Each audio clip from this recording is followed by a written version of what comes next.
A very good evening. Thank you very much for choosing GHOne TV. My name is Kweku Timin. As usual, we come your way with the best of stories making headlines throughout the country. Well, tonight, before I fill you in with the details, let's look at some of the top stories that we have for you tonight.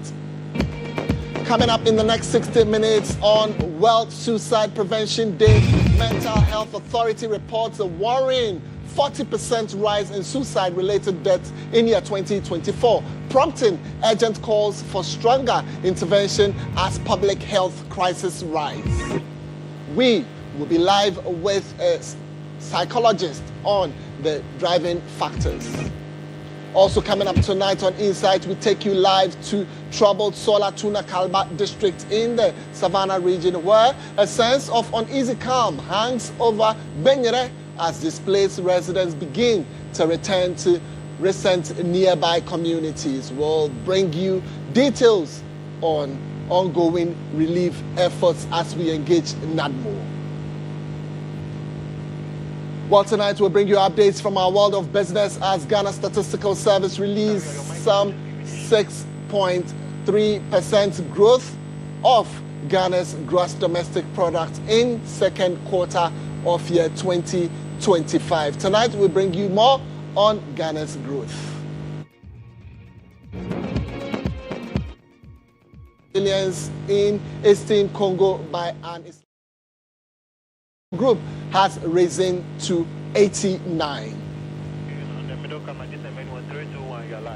Tonight we have these and many other interesting stories making the 1 hour bulletin. Stay with us as we share all these details, including some sports updates, international news, and more. Stay with us. We're back shortly with all the stories you're looking forward to.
All right, thank you very much for choosing GHOne TV. My name is Kweku Timin. Let's take our very first story for the evening, and here the Mental Health Authority has reported a worrying 40% rise in suicide-related deaths in year 2024, prompting urgent calls for stronger interventions to address the growing public health crisis. We're speaking at the commemoration of the World Suicide Prevention Day 2025 here in Accra. CEO of the Mental Health Authority, Dr. GHOne revealed that young people account for most of the cases. Well, he described the trend as both a public health emergency and an economic burden, urging greater policy action, increasing investments in mental health services and community-based awareness campaigns to reduce stigma and promote early help seeking.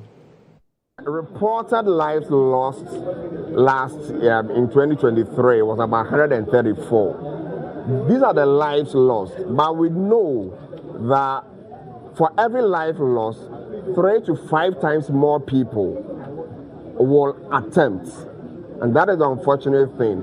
And for every attempted suicidal behavior and suicide, up to 10 people are affected by that.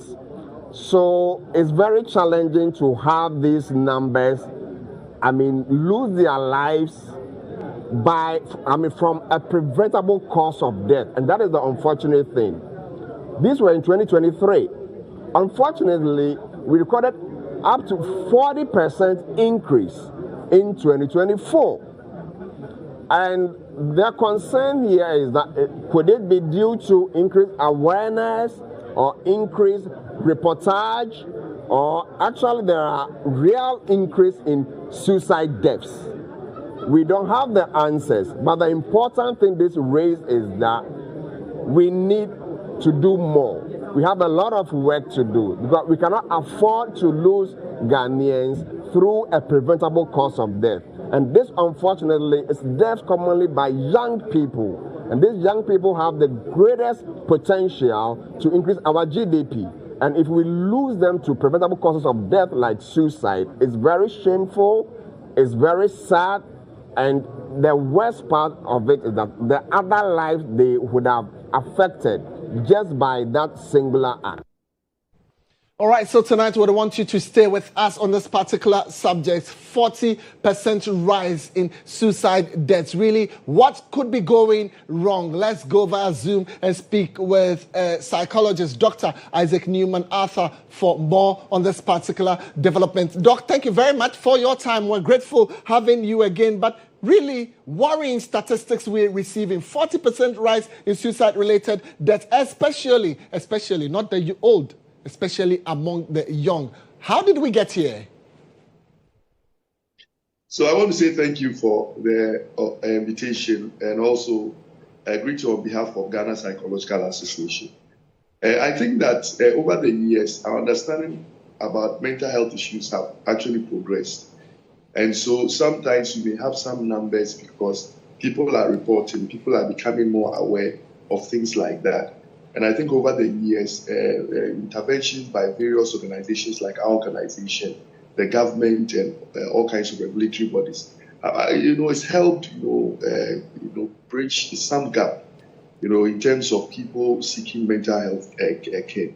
So that may be one factor. And again, if you look at the stats, you may find it more in a certain age group.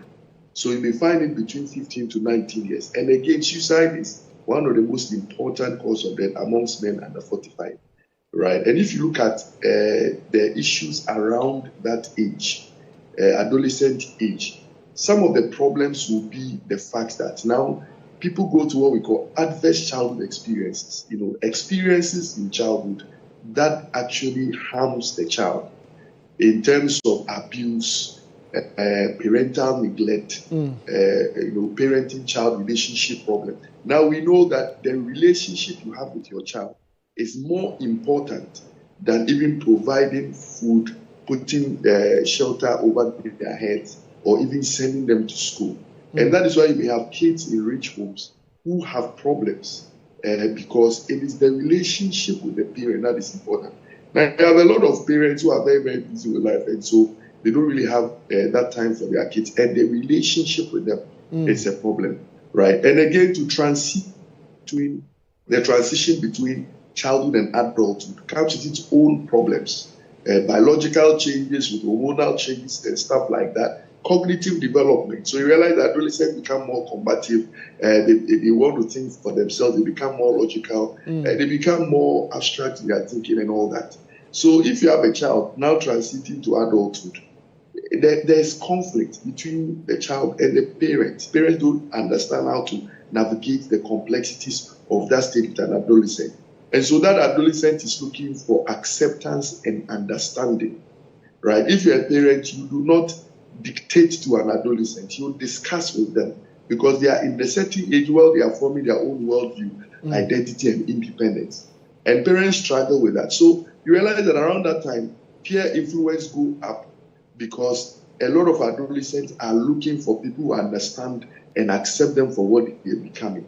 And that becomes difficult. So that period is a bit challenging for adolescents, right? And majority of the mental health issues, depression, psychotic problems, bipolar-related issues, actually start in the adolescent years. That can also lead to suicidal behaviors because anybody with some underlying mental health problem has, multiple times increased risk of, going into suicidal behavior. All these things are there. Then the challenges of financing with school, challenges with addictions, challenges with relationships. When parents are not doing what they are supposed to, adolescents form other relationships. Now, social media and the pressure from social media things people watch and learn on social media. We know that majority of adolescents who actually are addicted to social media, they use social media to cope with depression. So it's kind of very, very multifactorial. Dr. Newman Arthur, so yes, you've highlighted this. And for somebody, you and I growing up in Tema, these were normal things that probably, peer pressure, challenges with parents talking back, not understanding you. The question is, should this lead you to death? And so what are we not getting right? How do we address this worrying trend? It's worrying. How do we address it? Yeah, I think that we need to understand that suicidal behaviors may not be because the person lacks willpower or something. They have a mental health problem. 98% of the time, there's an underlying mental health problem. Unfortunately, when people are going through difficulties, they don't see it as a mental health challenge, so they don't go seek help. I think that is where the problem is, right? For example, someone has, a headache, fever, whatever you think is malaria, you go to the hospital. Someone has a cough, a catarrh, sore throat, whatever, they go to the hospital. So people should actually be quick to go to the hospital to see a mental health worker when they're going through difficulties in life. And again, families should start paying more attention to their work. During our time, you come home and you have probably extended family system, or your family members are kind of home. We play games. You go and communities are playing Ampe, they are playing Pilolo, Ludo, Draft. Those things, the social support network and stuff. We were doing those things then. But now we don't do any of those things. You have children, they are on tablets, they are indoors. Everybody has a wall around their houses. A child goes to school from 8 in the morning to 4 p.m., come back home with about 5 different assignments, 5 days a week. And weekends that they are supposed to play and socially engage, extra classes. You raise a lawyer who is not emotionally stable, right? Because they are not playing, they are not involved, they are not getting involved. For those days, if you're hungry, you can walk into an auntie's home and go for food. If you are in some challenge, you can easily walk to a grandparent or something. But now all those things are not there. So you find an adolescent who feels alone, struggling through life alone. And those things have to change. We need to go back to what we were as Africans. Right. Right. We need to go back to who we were. I think that helps. Doc, thank you. Thank you very much for spending time with us and explaining all these details to us. I'm sure as and when we come up with more details on some of these needless suicide deaths, we would be reporting on it. But as it stands now, 40% rise in suicide deaths. You can join us on our social media platforms and make your voice heard on some of these worrying concerns. Let's take other stories. And here, the Member of Parliament for Medina, Francis Xavier Sosu, has donated 80 streetlights to the Pantan Psychiatric Hospital and the Nursing and Midwifery Training College as part of his Accounting to the People tour. Well, the initiative, timed with Pantan's 50th anniversary celebration, is aimed at improving security, supporting 24-hour healthcare services, and reinforcing the MP's commitment to bringing development closer to his constituents. For half a century, Pantan Psychiatric Hospital has been a lifeline for mental health care in Ghana. Yet, its vast grounds have often been clogged with darkness, exposing staff, patients, and trainees to insecurity. The hospital land size is very vast. And even though we've been able to light up a few places, but there are dark areas that when our staff close and then they are going home, so that they get attacked by armed robbers. But this is set to change, thanks to MP for the area, Francis Xavier Sosu, who has donated 50 streetlights to the hospital and 30 to the adjoining Nursing and Midwifery Training College. To support the management here, we are hoping that this will improve the lighting system here in Pantan. And also, we are encouraging them that by this support, they can also roll out the 24-hour services quickly to benefit the people living in this community. The MP, who also donated to schools and communities within Medina, stressed that accountability in public office means giving back and addressing critical needs in health and education. When you enter Pantan, you can see that even the environment is looking a bit different. Even though we still have very dilapidated buildings, at least they are doing everything possible to ensure that they change the face of Pantai. And I think this is the time that we need to support the medical director and support the management staff so that we can give a facelift to Pantai Hospital. Hospital authorities, grateful for the support, also renewed calls for the government to invest in modern infrastructure to meet the health demands of the next 50 years. So that's why this just about the Honorable MP to donate 50 street lights is going to go a long way to help improve security within the hospital. Management says the support will not only improve security but also enhance the hospital's push to roll out full 24-hour services.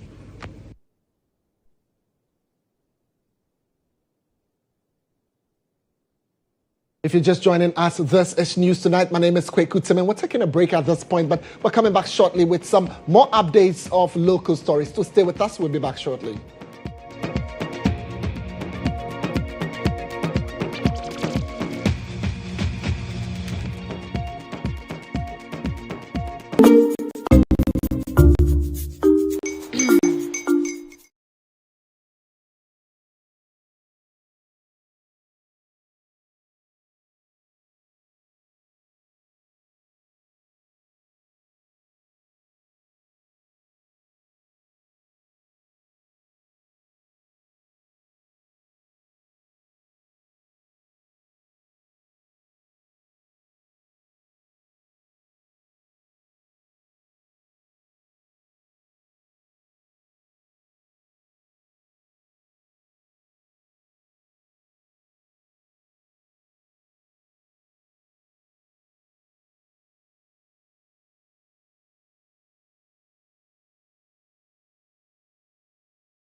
We're grateful for your patience with us. It's now time for us to bring you insights. And tonight, our focus is on a return to Solatuna, Calba, by people who are fleeing the conflict in the area. We'll be back shortly with all the details.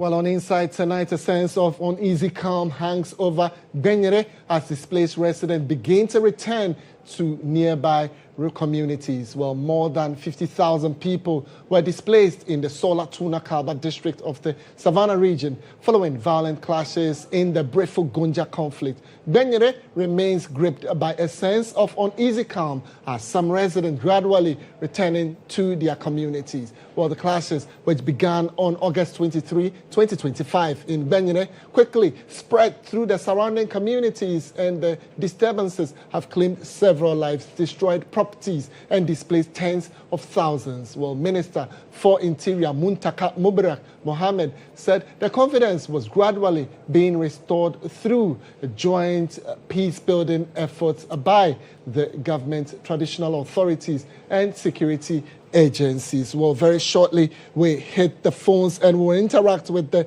Savannah Regional NADMO Coordinator, Mahama Zakari, on the relief efforts currently underway and what more can be done for the people in the community. Well, thank you very much for joining us, Mahama Zakari. If you're on the line, let me find out from you. So what is the current situation on the ground when we talk about Solatuna Calba?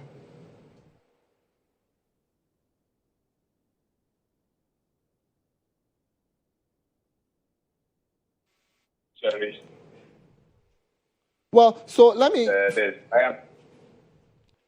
kindly go ahead. I was trying to find out the situation on the ground in Solatuna Calba as even the displaced residents begin to return home. Oh? Hello? Yes, hello. I can hear you loud and clear. Zakaria, can you hear me also? Yes, I can hear you loud and clear. All right. So go ahead and tell us the current situation at Solatuna Calba. Yes, the current situation is calm. The place is relatively calm.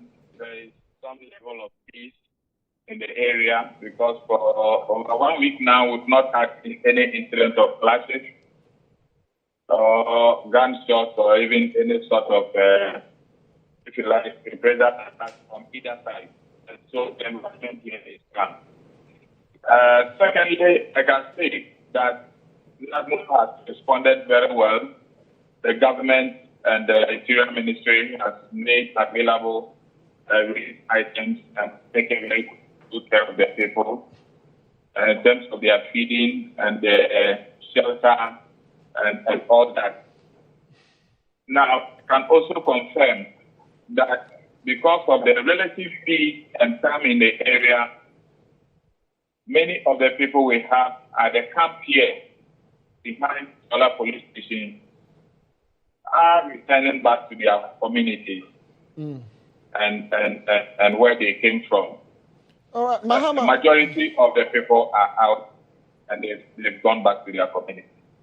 All right, so Mahama Zakaria, let me find out from you. I mean, have you taken some statistics of the residents who are returning? Can we mention some numbers? Because we know about 50,000 of them are displaced through the violence. We don't know the numbers that are coming back now. Do you have some numbers? Yes.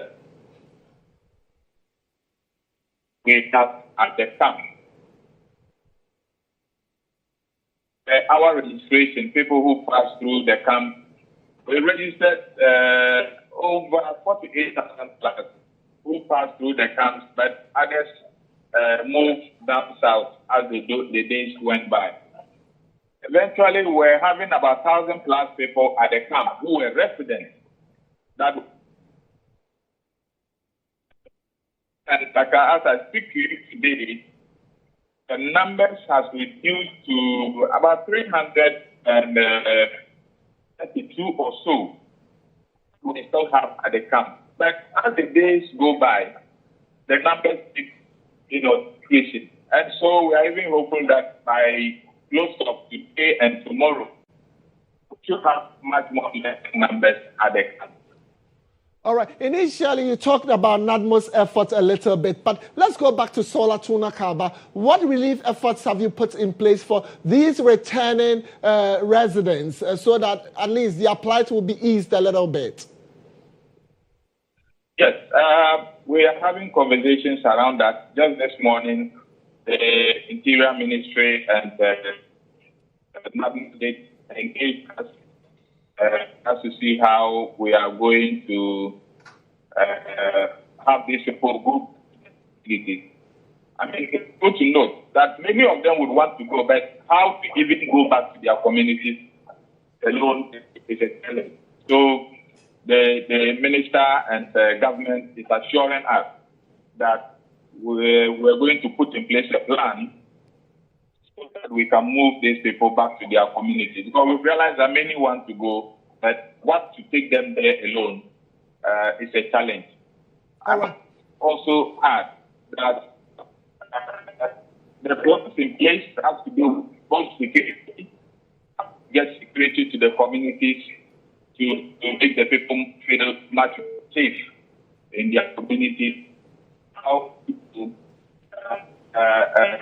engage leaders to ensure that the places are peaceful, and how to ensure that their livelihood is also considered, because we know that in some of these areas,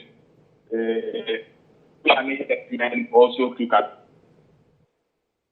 All right, difficult situation there with Mahama Zakaria. He joined us to interact with us on the Solatuna Calba issues. Well, Zakaria, thank you very much. I believe we've exhausted the time so much. I've been interacting with the Savannah Regional NADMO Coordinator, Mahama Zakaria. Unfortunately, the line was terrible. We will be joining him as and when we're able to raise him on another line. But let's engage a security analyst at this moment. Emmanuel Kutin is on long-term solutions to these recurring conflicts as well as the ongoing efforts to restore calm. Well, Kutin, thank you very much for joining us. So let me find out from you, what are some of the long-term security measures we should put in place to avoid these pockets of conflicts? I mean, Solatuna, Calba, and all other areas that has these issues of conflicts there. What measures should we, would you recommend that they be put in place to stop this escalating violence?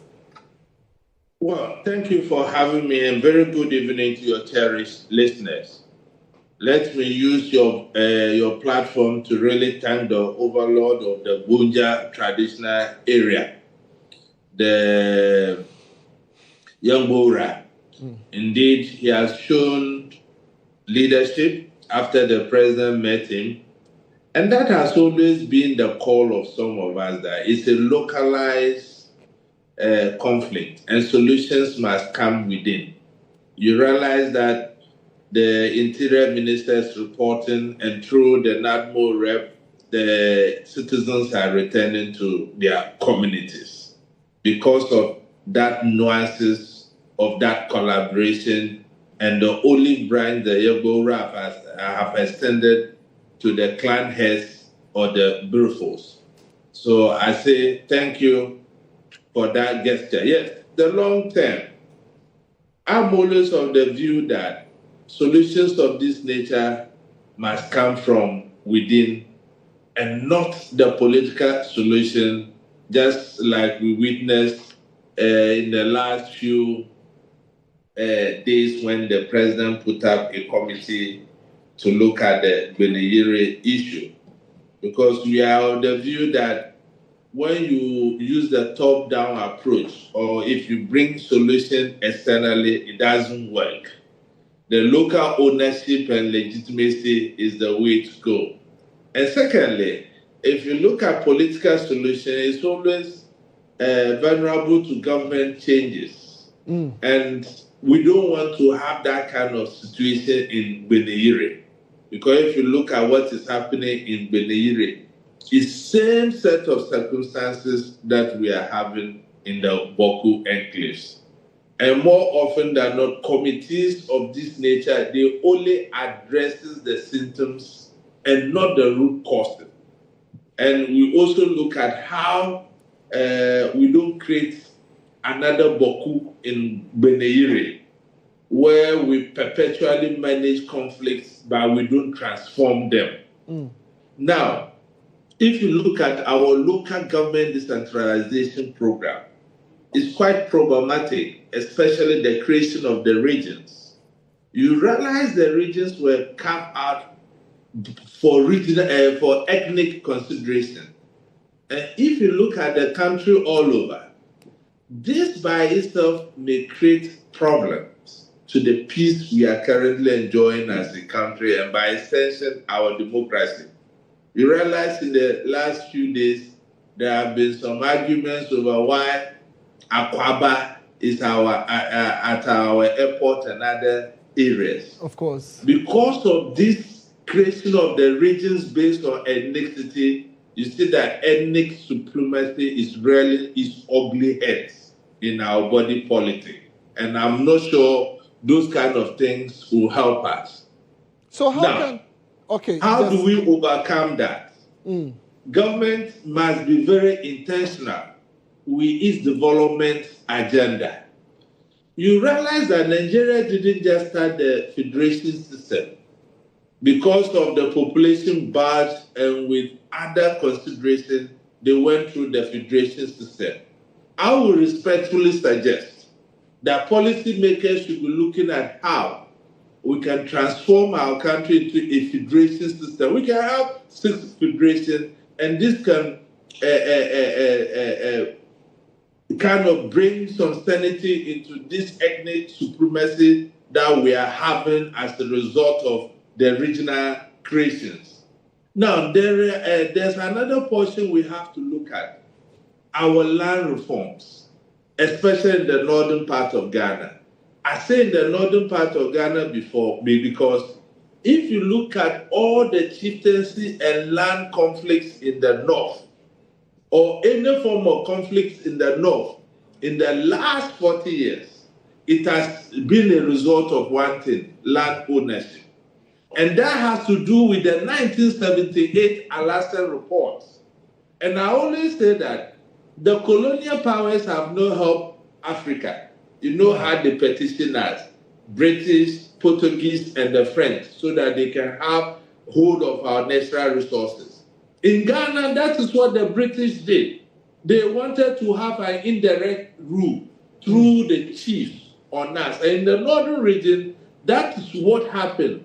And that was why in Achampon's regime, the Alaskan report came when some lands were vested solely in the hands of some few ethnic groups. So the problem became about the land ownership versus who is a settler.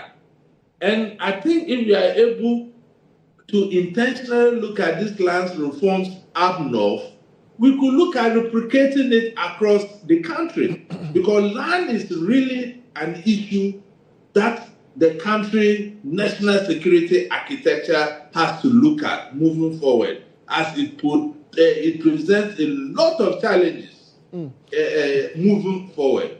All right. Now, Emmanuel, so I just wanted to know, I'm very glad that you've helped us with some of the root causes. I mean, bringing up the situation, the case study in the northern part of the country. But in wrapping up, because of time also, I would want you to recommend, because, community relations is what seems to be fragile. Reasons why we have these pockets of violence continuously coming up. You've mentioned the Boku situation. You don't want us to create a similar situation in Benyere.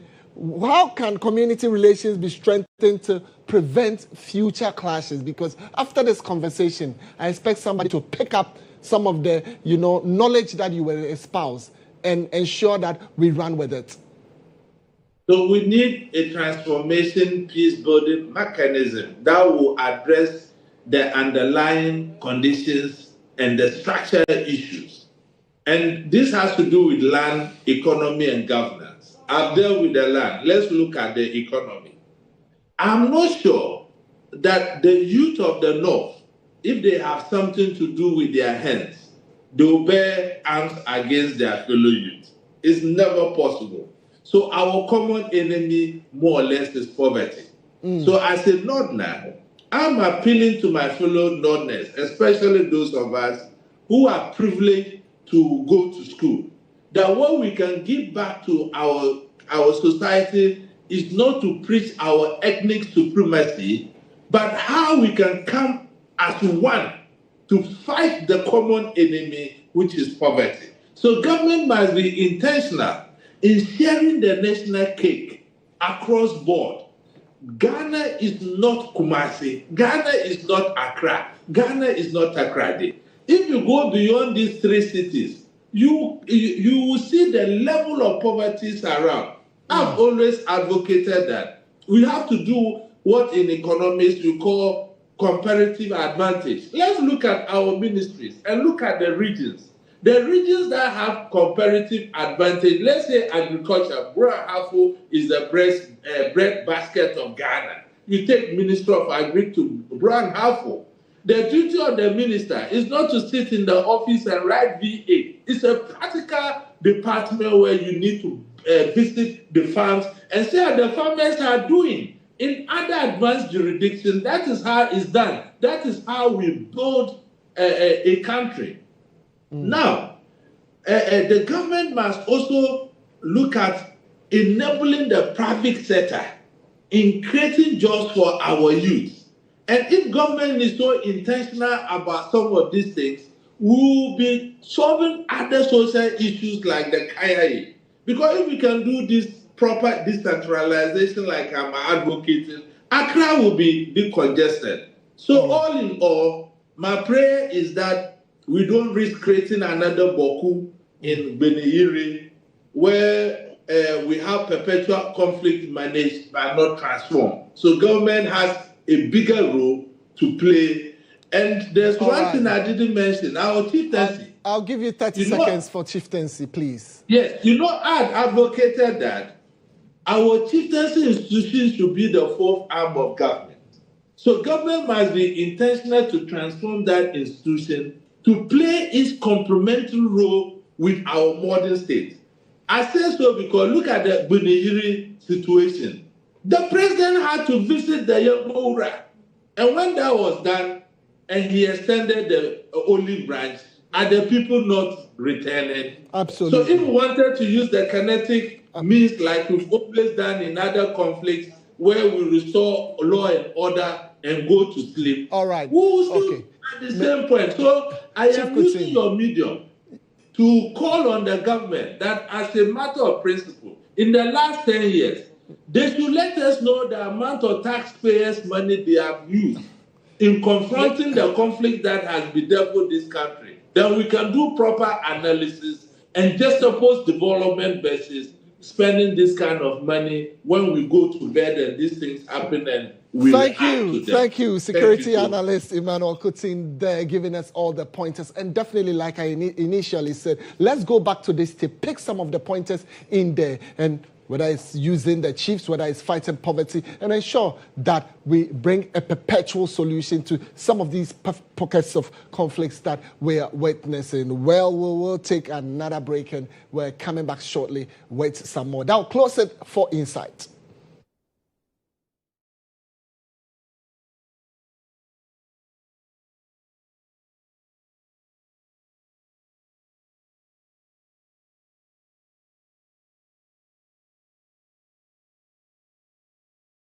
...140 suspended staff of the Ghana Water Company Limited are demanding reinstatement after they were suspended on February 11, 2025. Well, the aggrieved workers who picketed at the headquarters of the Ghana Water Limited say the prolonged action has left their families in financial distress and raises questions about companies' handling of the internal disputes. Well, my colleague Obed Kingaglo was with the group. He's come through with this report.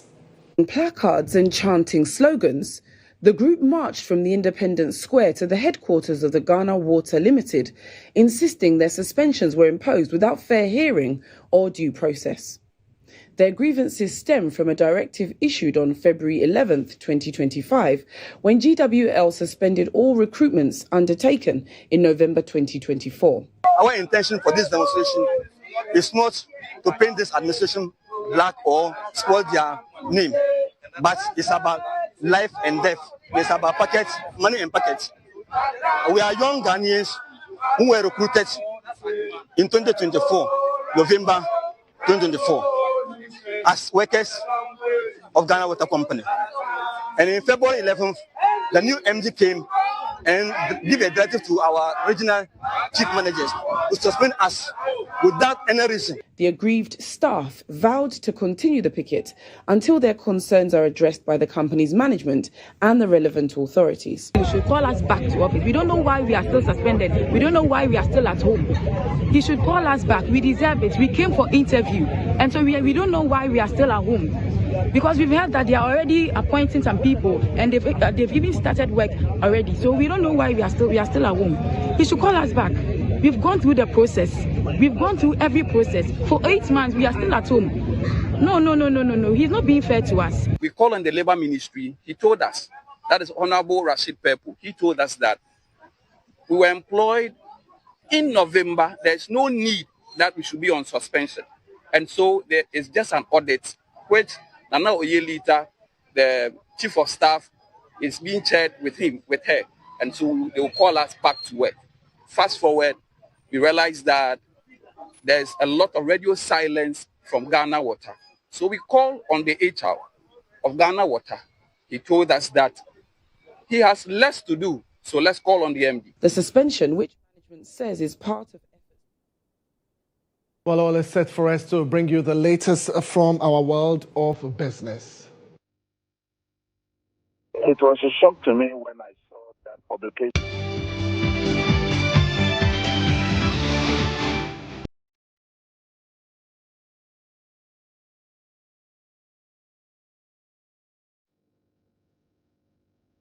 The Business Brief is brought to you by CompuGhana, passion for technology.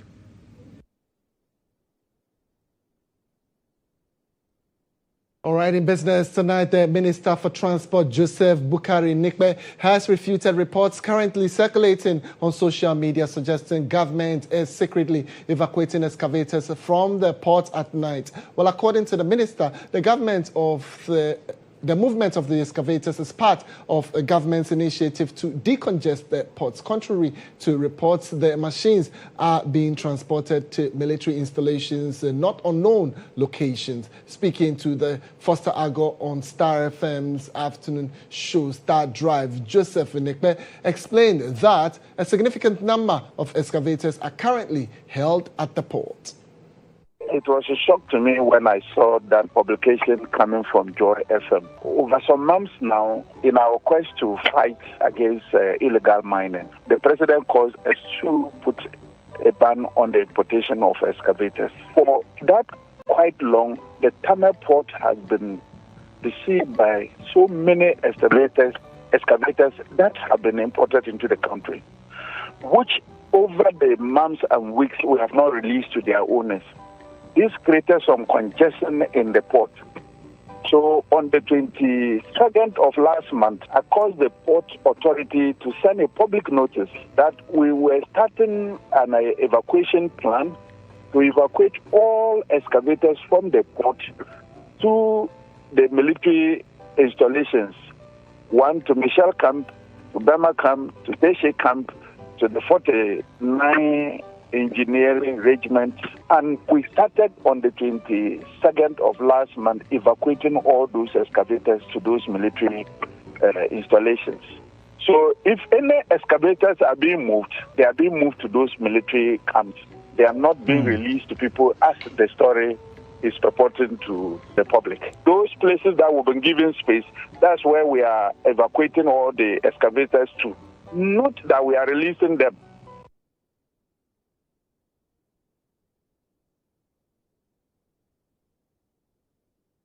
All right, so the Ghana Statistical Service has revealed that the gross domestic product of the country grew by some 6.3% in the second quarter of year 2025, which represents a 1.4% increment driven by 9.9% expansion in the services sector. Well, according to the Ghana Statistical Service, information and communication, education, manufacturing, finance, and insurance activities were the main drivers of the GDP growth in the second quarter of year 2025. Mining and quarrying, real estate were main subsectors which contracted in the second quarter. Economists warn that sustaining this growth will require tackling inflation, stabilizing the currency, and addressing fiscal imbalances. Well, the government says it remains committed to policies aimed at boosting productivity, attracting investments, and creating jobs. The government statistician, Dr. Alhassan Idrisu, addressing the media, revealed that growth recorded remains the highest since year 2019. Well, very shortly, we'll have the opportunity to engage Mr. Jamal Mohammed via Zoom. Mr. Jamal Mohammed is joining us to speak to some of the economic factors. Mr. Jamal Mohammed, thank you very much for your time. So let me find out from you, the growth was largely driven by the services sector of the economy. What do you make of this growth recorded within the period as mentioned? So let me say good evening to your listeners, and then good evening to Ghana as a whole. Most economic indicators, as we have seen, are quite very important in terms of we getting to understand the nature of the economy that we have as a country. By and large, if you look at group, there are certain sectoral performances that trigger growth. And these sectoral performances, in other ways, will tell each individual contribution to the larger basket in terms of the total measurement of growth. And so if you look at it, as we rightly mentioned, the service sector, by and large, has been the largest contributor in terms of our economic growth. For example, we talk about the GDP performance. But normally, when they lump these together, when we talk about the service sector, it is very important that we get to understand what these service sectors are. We can talk about education is part of the service sector. We can talk about health is part of the service sector. We can talk about retail sector, which is there. We can talk about transportation. We can talk about ICT and the rest. These basically are the components that make up the service sector. And you can see they cut across every facet of our society. This service sector, to a larger extent, is having that characteristic in nature. For example, if you go to developed countries, manufacturing sector spillover in terms of resource movement move to the service sector. If you come to developing country like Ghana, the service sector is largely have these resources pulled from the agriculture sector. And this is as a result of the nature of our economy. So that has accounted for this kind of growth as we have seen in the service sector. All right, Jamal, just help me. So this is an economy that we're looking at becoming, export-led, cutting down on imports. And so everybody will primarily think that, look, with all the resources that we have, the natural raw materials that we have, we could be driving manufacturing so much so that, like some other leaders said, look, so that we can export even the surpluses that we do not need and we do not use. How can we work on the manufacturing sector so well that instead of talking about the services sector leading, we can boast of the manufacturing, industrialization also booming? So you see, if you look at the nature of the challenges we are facing as far as our manufacturing sector is concerned, there are basically some teething issues that I think that we can deal with. One has to do with efficiency and productivity. Our manufacturing sector has been plagued with inefficiency. And because of inefficiency, there is that shortfall in terms of increase in productivity. Again, R&D, research and development, is one area that we have actually not focused so much in terms of boosting our manufacturing sector as a country. If you go to most of the developed countries, and you can even look at China, China has virtually outstripped the United States of America in terms of their investment in research and development, what is one of the agents of motivating and boosting a manufacturing sector. Another has to do with collaboration. If you want to have manufacturing sector flourish, there should be that collaboration between industry, government, and that of academia. These things are lacking. And also we talk about global competitiveness. And so there is a general lack in, or general teaching challenges that confront our manufacturing sector. And so for us to be able to have a situation where we have an absolute improvement in our manufacturing sector, one thing I will talk about is that we must have to have a manufacturing sector where we improve our research and development derivatives, where an investment is put into research and development to aid which sector of the manufacturing channel that want to do. Another thing has to do with how we can become competitive in nature. Jamal, I could only have 30 seconds for you to round it up. My time is so all right. So let me. So Timmy, in order to further enhance this, we must look at those sectors that we want to engender in order to improve our manufacturing sector. And so, for example, government may even look at even the demand nature of the products that we want to produce and how much investment that will go in. And at the same time, government, as one of the major consumers of most of these products, can deliberately take what we call a decision in terms of investment in those areas. For example, let's look at Avaimi rice as an example.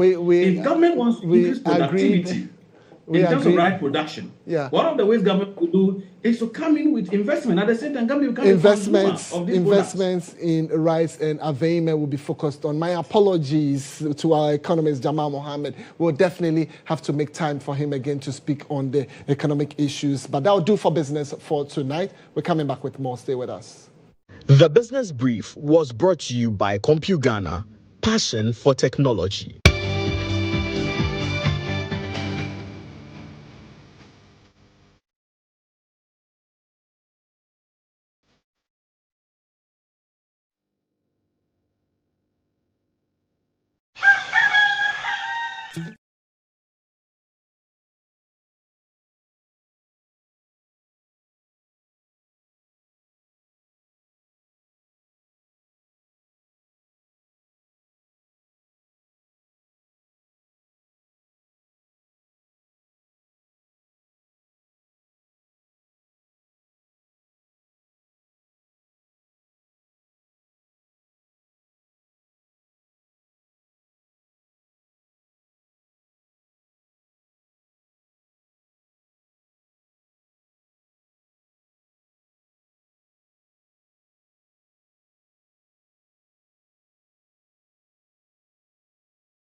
All right, so all is set for us to bring you the latest from our world of sports with Monica Bukiri.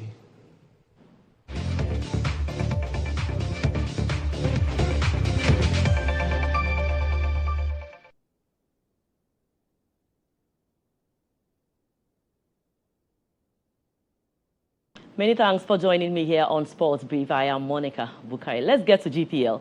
And Accra Heart of Oak head coach Didi Dramani has expressed confidence ahead of their first meeting with Hoho United at the Accra Sports Stadium on Friday. Looking forward to the encounter in the Ghana Premier League, he noted that Heart of Oak will approach the game with respect for Hoho United and remain focused on executing their plan.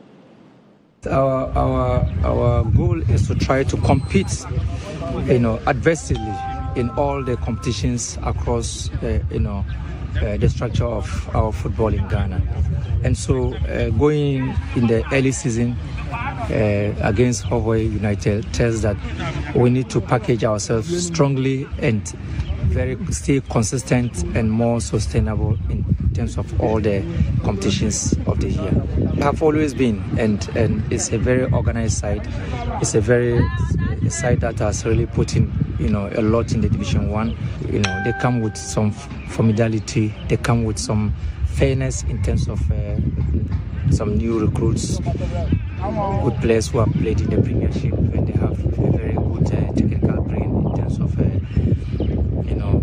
our old brother who who are also there. So it gives you the idea to know that this is going to be a very tough encounter, very uncompromising. And so you need to respect what they bring with their direct football. And so we try to... Now, Director General of the National Sports Authority, Yampo for Ankara, has urged stakeholders to channel their investments into sports infrastructure to boost performance and drive growth across various disciplines. He spoke exclusively to EIB Sports. The prices absolutely worked. And, you know, when I engaged the sports minister, I told him, you know, Honorable, I think the prices are too high. And he said, yeah, you wait and see. So before the match, I came to him and said, okay, Honorable, take your stone. Yeah, but I think we need to be ready to invest in good sports, whether it's boxing, athletics, football, and, you know, pay and get good services. And we also need to admittedly make sure that when people come, they have a good show. They can have drinks and, you know, refreshments, snacks, souvenirs. Let's take it to the next level.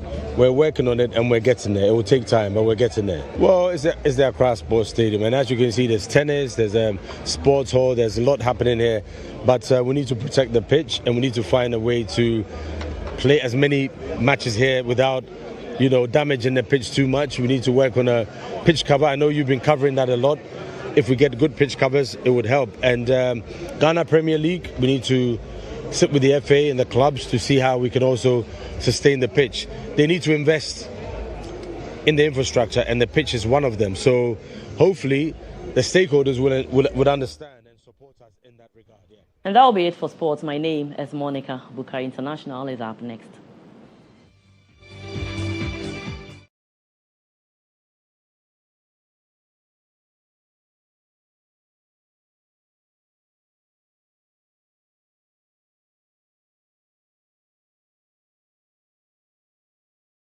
The rebel group has risen to 89. Congolese authorities said 71 people were killed at a funeral in Myoto on Monday, and 18 others were killed in Beni in a separate attack on Tuesday. Both attacks took place in the northern Kivu region of the country. All right, so that's about all we have for you tonight. We appreciate you for staying with us throughout the bulletin. My name is Kweku Tsemen. It's always a delight when we come your way with the latest happenings throughout the country. Enjoy the rest of your evening, but remember to keep your channel right here. This is GHOne TV.